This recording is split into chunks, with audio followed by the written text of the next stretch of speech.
Hi, this is Rick Eymer with the Palo Alto Weekly, and we're here today with Menlo School's Robert Miranda, a cross-country runner. A very unusual double for a cross-country runner. He ran in a league-sanctioned meet on Thursday at Crystal Springs, which is one of the best courses around, and set a league record in winning that race. And then just a couple days later, he decided to run at Half Moon Bay up in their Artichoke Invitational and ran the 5th fastest time ever on that particular course. So maybe just talk about the Crystal Springs and then the recovery for Half Moon Bay. Well, I mean, like you said, Crystal Springs is one of the best cross-country courses in the area, maybe the state, maybe even more than that. And so just to be able to run and compete and train on that course is such a blessing. So every time you run there, you've got to bring your A game. And then after that, like you said, at Half Moon Bay at Artichoke, it's such a fun race. It's so different. I mean, they've got a big hill, they've got hay bales that you can jump over. It's just something new and something that our team of boys really liked, and so we came back in short rest, but trying to train through that, trying to improve and get ready for later season races when my legs are tired and you got to go in the last mile. That's what the training's there for. All right. Now, this time last year, you were unable to run, and you were probably just doing some rehab somewhere, I guess. I mean, can you just imagine what you were doing last year and then now where you come from to this year? Just coming back from injury last year, I mean, I got hurt, I think, the week before the first race of the year. So this year, I'm not putting too much pressure on myself. I'm not taking it too seriously, just going out and, having fun every race because, like I said, being able to compete, being able to be a part of the team and to run and such great competitors is really a blessing. And so I'm just here enjoying every minute of it. Great. Now, hopefully you'll be running at Toro and Woodward before the year's out. And I don't know do they still hold the National Kinney race at San Diego and at Balboa?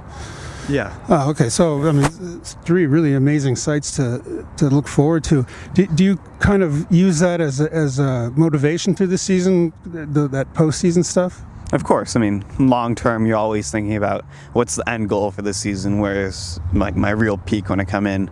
But just day to day, you always take it one race at a time. And I mean, that's 5 or 6 races down the line, so I can't really tell you how I'm going to be preparing for it, how I'm going to be thinking about it. But obviously, at the end goal, at the end of my senior year, going to state and making nationals is a huge goal, and it's one I've set myself. And realistically, I think I've got a good shot, and I want to go push myself. Right, and he's got to be among the at least top 2 ranked CCS runners so far this year. I haven't seen the exact individual rankings, but that's always fun to have a guy like I don't even know how to pronounce his name, but the kid from Bellingham, Mika, that you have a nice little rivalry going with, and you really push each other, I'd imagine.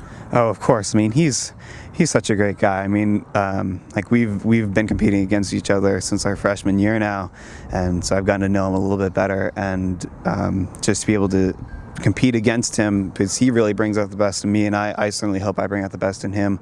And to know that off the track, off the cross-country course, he's just a first-rate guy as well as a first-rate runner. I just feel so lucky to be able to compare myself to him and to be able to toe the same line as he does. So we're going to have a lot of fun at the end of the season. Sure, I'm sure about that. Now, do you use weight training in your conditioning too at all? The training is mostly George Chen, our head coach, does such a phenomenal job of really specifying the training to what our bodies can take. And so, we build up. We don't start out with it as much freshman year, but especially going into junior and senior year, the mileage steps up, the conditioning steps up, the core workout steps up. But just on a general level, it's more about what will help us perform in the race rather than checking boxes did you get your weights, did you get your squats in, did you get your long runs in. It's more focused on what we need. Right. And do you ever kind of modify your training in between races depending on how you just did? I mean, you never want to rest on your laurels, I guess. After Thursday's race, it was just regroup, refocus, and then come back strong the next day because, like I said, it's my senior year. I want to enjoy every minute, and so I can't get caught waiting. just reminiscing over my last race. So no, I guess is the answer to your question. It's more about refocusing and regrouping and go get them again. Right. Yeah. That's obviously it's a little difficult for a runner, as compared to a team-based, even though it is a team sport, just because there's each runner has to have a little individualized aspect to it. But knowing that you're running for the school's got to be kind of a big thing too. Oh, of course. I mean, I hate to disagree with you, but I would say cross country really is a team sport because we've got a great team this year. We've got a lot of young group of guys.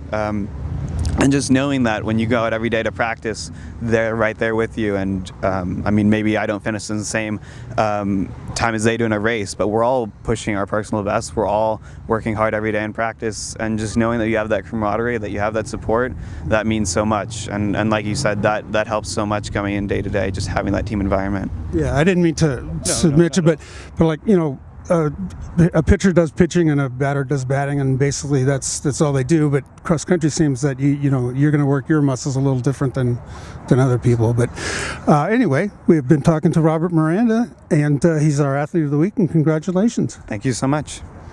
And if you'd like to check out next week's Athlete of the Week, please click on the subscribe button down below or visit us at pasportsonline.com.